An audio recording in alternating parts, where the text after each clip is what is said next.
નમસ્કાર વિદ્યાર્થી મિત્રો, હું છું આર્યન પટેલ અને તમે જોઈ રહ્યા છો ક્લેવર એકેડમી યુટ્યુબ ચેનલ।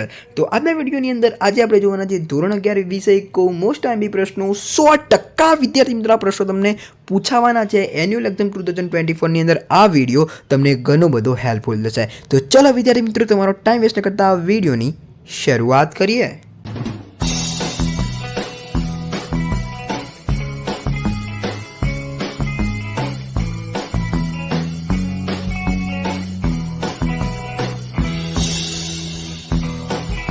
तो विद्यार्थी मित्रों आ विडियोनी अंदर मैं पहला आखो विडियो रेकॉर्ड कर दीधो, पछी मने खबर पड़ी का तो स्क्रीन ज रेकॉर्ड नहीं थई। बोलो शू करवानुं?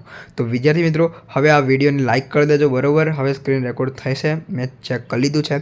ओके, तो आ विडियोने लाइक कर देजो। जेटली लाइक करशो एटली ओछुं थशे। आखो विडियो मैं 10 मिनिटनो बनावी दीधो, मस्त बोल्यो, पछी यार आखुं गळुं फरीथी मारे बोलवुं पड़शे बधुं ज।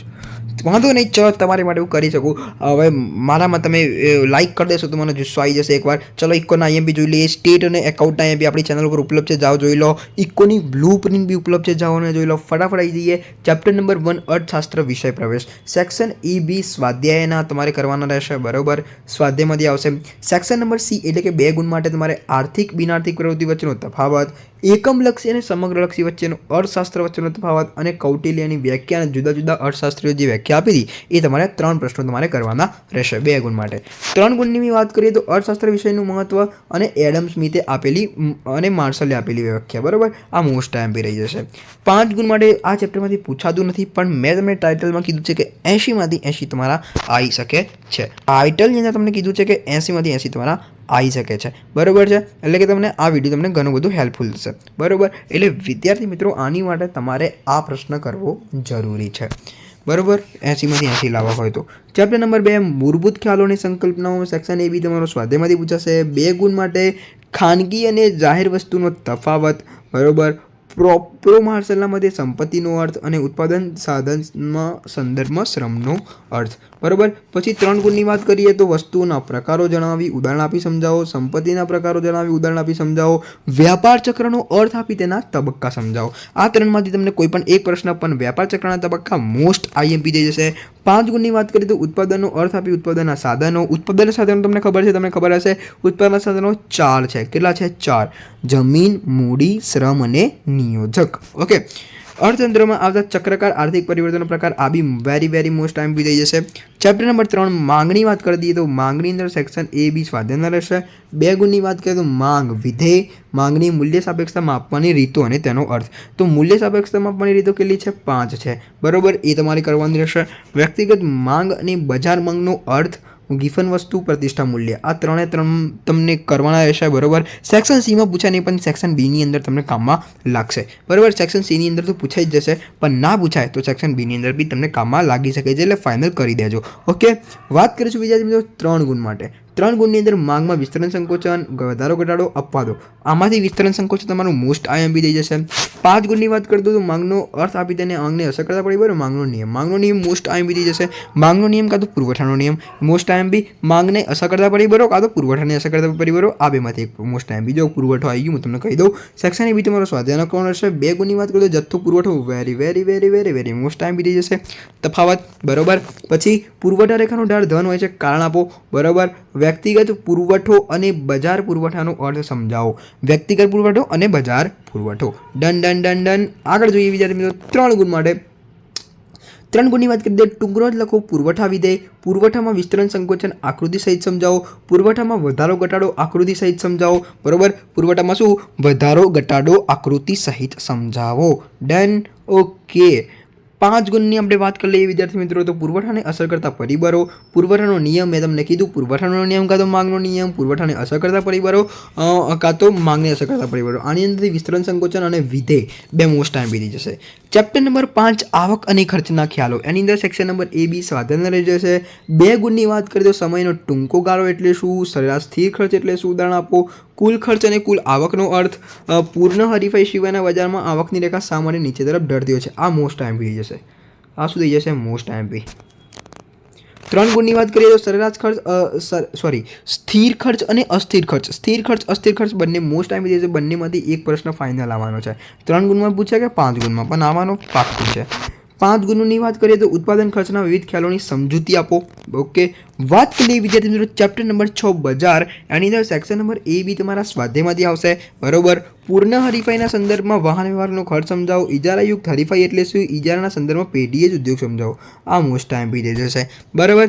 3 ગુણની વાત કરી દઈએ તો પૂર્ણ હરીફાઈ, ઇજારાનો તફાવત, ઇજારાયુક્ત હરીફાઈના 3 લક્ષણો, અલ્પથકના 3 લક્ષણો, હરીફાઈ આધારિત બજારનું વર્ગીકરણ. બજારનું વર્ગીકરણ બી મોસ્ટ આઈએમપી થઈ જશે. 5 ગુણની વાત કરીએ તો બજારનો અર્થ આપી તેના લક્ષણો, બજારનું વર્ગીકરણ સવિસ્તર સમજાવો. બરાબર. બજારનું વર્ગીકરણ સવિસ્તર સમજાવો. Done done done done done done. Okay. Chapter number 7 ભારતીય અર્થતંત્ર. ભારતીય અર્થતંત્રની આપણે વાત કરી લઈએ. સેક્શન નંબર એ બી તમારા સ્વાધ્યાય રહી જશે. 2 ગુણની વાત કરીએ તો હોમ ચાર્જીસ. હોમ ચાર્જીસ એટલે શું? એ મોસ્ટ આઈએમપી થઈ જશે. ભારત ખેતી પ્રધાન દેશ છે, વિધાન સમજાવો. મોસ્ટ આઈએમપી થઈ જશે. ભારતની પ્રાચીન નિકાસો. દેખો, હોમ ચાર્જીસ કાં તો ભારત ખેતી પ્રધાન બંનેમાંથી એક પ્રશ્ન ફાઇનલ આવવાનો છે.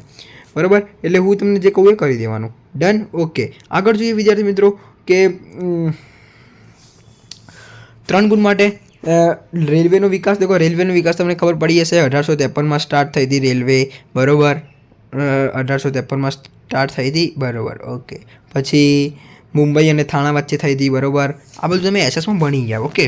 એટલે આ બધું તમને થોડું ઘણું આવડતું હોય. 2 નોટ લખો. રાષ્ટ્રીય આવકમાં વિવિધ ક્ષેત્રનો ફાળો, ભારતમાં પાયાની સુવિધાઓ વર્ણવો. આમાંથી રેલવેનો વિકાસ મોસ્ટ ટાઈમ થઈ જશે. સ્વાતંત્ર્ય પૂર્વે, સ્વાતંત્ર્ય પછી, મોસ્ટ આઈએમપી બંનેમાંથી એક પ્રશ્ન. દેખો, આમાંથી હું તમને 3 કન્ડિશન કહું. કઈ 3 કન્ડિશન? સ્વાતંત્ર્ય પૂર્વે, સ્વાતંત્ર્ય પછી, એક ફાઇનલ એક આવવાનો છે.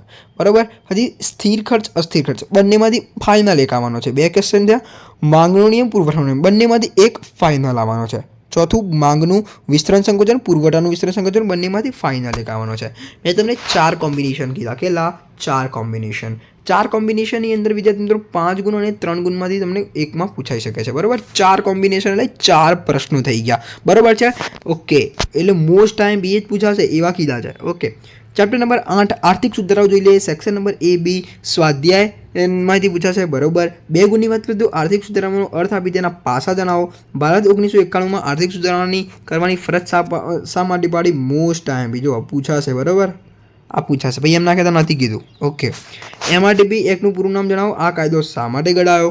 તો 3 ગુણની વાત કરીએ તો વૈશ્વિકીકરણનો અર્થ આપી તેની બાબતો, વિદેશ વેપાર નીતિ સામેના પડકારો અને આર્થિક સુધારણાની પ્રતિકૂળ અસર. Most IMP. 5 ગુણની વાત કરીએ તો ઉદારીકરણનો અર્થ આપી તેના પરિવર્તનો, ખાનગીકરણનો અર્થ આપી તેની પ્રક્રિયા. ખાનગીકરણ વેરી આઈએમપી થઈ જશે. ઉદારીકરણ બી કરવાનું રહેશે. ચેપ્ટર નંબર 9 રાષ્ટ્રીય આવકની વાત કરી દઈએ તો સેક્શન નંબર એ અને બી સ્વાધ્યાયમાં રહી જશે. 2 ગુણની આપણે વાત કરી દઈએ તો પ્રો પીગુ કોને રાષ્ટ્રીય આવક કહે છે? એ મોસ્ટ ટાઈમ તફાવત. આ 4 તફાવત મોસ્ટ ટાઈમ થઈ જશે. બરાબર. આની અંદરથી જીડીપી એનડીપી, જીડીપી જીએનપી, જીએનએન આ 3માંથી તો એક તો ફાઇનલ આવવાનો છે. બરાબર. એક ફાઇનલ છે. પણ પહેલો જે હોય જીડીપી એનડીપી આ બહુ પૂછાતો હોય છે. કયો? GDP NDP. અને આ બી પૂછાતો હોય છે. બરાબર. 3 ગુણની વાત કરીએ. 3 ગુણની વાત કરીએ તો આમાંથી એક ટૂંકનો ફાઇનલ આવવાની છે. બરાબર. આ તો ફાઇનલ છે. દેખો, એક આ તફાવતમાંથી એક ફાઇનલ છે અને એક આ ટૂંકનોમાંથી ફાઇનલ છે. બરાબર. તમે જ નક્કી કરી લો વિદ્યાર્થી મિત્રો તમારે કરવું કે નહીં. ઓકે. 5 ગુણની વાત કરી દઈએ કે અલિત અર્થતંત્રમાં રાષ્ટ્રીય ચક્રાકાર પ્રવાહ આકૃતિ દ્વારા સમજાવો. આ બી મોસ્ટ આઈએમપી થઈ જશે. શું થઈ જશે? Most IMP. બેવડી ગણતરી નહીં કરો તો ચાલશે પણ આ તો કરીને જ જજો. ડન. આ તો આવશે જ. ચેપ્ટર નંબર 10 અંદાજપત્રની વાત કરીએ તો સેક્શન નંબર એ બી સ્વાધ્યાયમાંથી આવશે. 2 ગુણ માટે અંદાજપત્રના પ્રકારો માત્ર નામ લખવાના છે. બરોબર. પુરાંત દ્વારા અંદાજપત્રના ફાયદા, અંદાજપત્ર દ્વારા સંપત્તિની પુનઃવંચની કઈ રીતે થઈ શકે છે સમજાવો. તો એની અંદર વિદ્યાર્થી મિત્રો તમારે 2 ગુણની અંદર તમારા ઉપયોગી થશે. બરોબર. આ મોસ્ટ આઈએમપી પ્રશ્નો. વાત કરીશું 3 ગુણની તો અંદાજપત્રની અસરો, રાજ્ય સરકારના મૂડી ખાતાની આવક અને ખર્ચ બાજુની વિગતો અને પંચાયતોના કાર્યો અને આવકના સ્ત્રોતો. આ 3 પ્રશ્નો મોસ્ટ આઈએમપી થઈ જશે. વાત કરીશું 5 ગુણ માટે તો અંદાજપત્રનો અર્થ આપી તેના ઉદ્દેશો. આ મોસ્ટ આઈએમપી. રાજ્ય સરકારનો અંદાજપત્ર, ટૂંકનો અંદાજપત્રની ખાદ્યના પ્રકાર. આમાંથી વિદ્યાર્થી મિત્રો તમને કોઈ એક પ્રશ્ન 3 ગુણમાં બી પૂછાઈ શકે છે. બરાબર છે. એટલે આમાંથી એટલે 5 ગુણમાં જે લખ્યા છે ને એમાંથી. લાસ્ટ ચેપ્ટર જોઈશું વિદ્યાર્થી. ચેપ્ટર નંબર 11 આર્થિક વિચારો. બરાબર છે. સેક્શન એ બી તમારા સ્વાધ્યાયમાંથી પૂછાશે. 2 ગુણની આપણે વાત કરીએ તો કૌટિલ્યને મતે શહેરોનો વિકાસ કેવી રીતે કરવો જોઈએ? ગાંધીવાદ જેવો કોઈ વાત નથી. સમજાવો. આ મોસ્ટ આઈએમપી. ગાંધીવાદ જેવો કોઈ વાત નથી. દેખો ગાંધીવાદ જેવો કોઈ વાત નથી, કાં તો પંડિત દીનદયાળ ઉપાધ્યાય, બંનેમાંથી ફાઇનલ એક આવવાનો છે. કરી દેજો ભૈયા. આ હું તમને કોમ્બિનેશન કહું છું, આ બંનેમાંથી એક પૂછાશે એટલે પૂછાય જ. ઓકે, 3 ગુણની વાત કરીએ તો કૌટિલ્યના મતે જનપથની રચનામાં કઈ બાબતોનો ધ્યાનમાં રાખવી જોઈએ? ગાંધીજી સાદગી અને અપરિગ્રહ વ્રતના હિમાયતી છે. બરોબર, આ તમારો મોસ્ટ આઈએમપી થઈ જશે વિધાન સમજાવવાવાળો. પછી વાત કરીએ 5 ગુણ માટે. ટ્રસ્ટીશીપનો સિદ્ધાંત મોસ્ટ આઈએમપી થઈ જશે. ગાંધીજીના વિચારો, યંત્રનો ઉપયોગ અને કૃષિ પશુપાલન ઉદ્યોગ અને અંગેના કૌટિલ્યના વિચારો. ટ્રસ્ટીશીપનો સિદ્ધાંત મોસ્ટ આઈએમપી થશે. આઈ હોપ કે તમે આપણા આઈએમપી એન્જોય કર્યા હશે, આપણા આઈએમપી નોટ ડાઉન કર્યા હશે. બરોબર, અને આપણા આઈએમપી તમને પરીક્ષાની અંદર હેલ્પફુલ થશે. એના માટે વિદ્યાર્થી મિત્રો બેસ્ટ ઓફ લક. તમારી પરીક્ષાની અંદર વિદ્યાર્થી મિત્રો નીચે કોમેન્ટ્સમાં જરૂરથી જણાવજો કે તમારા આઈએમપી કેટલું પૂછાયું. અને હા વિદ્યાર્થી મિત્રો, એમસીક્યુ અને વીએસક્યુની અંદર હું તમને કહી દઉં કે આપણે લાઈવ સ્ટ્રીમ કરીશું. કઈ તારીખે કરવી નીચે કમેન્ટ જરૂર કરજો. તમારી પરીક્ષા કઈ તારીખે છે ને એ કહેજો, એટલે મને લાઈવ સ્ટ્રીમ કરતા ફાવે. બરાબર, બોર્ડની જેમ તો તમારો નહીં હોય કે કાલે એકાઉન્ટ તો એકાઉન્ટ જ બધાને હોય. એટલે હું તમને પરીક્ષાના 10 દિવસ પહેલાં આપણે તમામ વિષયની એમસીક્યુ અને વીએસક્યુ લાઈવ સ્ટ્રીમ કરી દઈશું. ઓકે, ચાલો વિદ્યાર્થી મિત્રો મળીએ નેક્સ્ટ વિડીયોમાં. ત્યાં સુધી good bye, take care, all the best.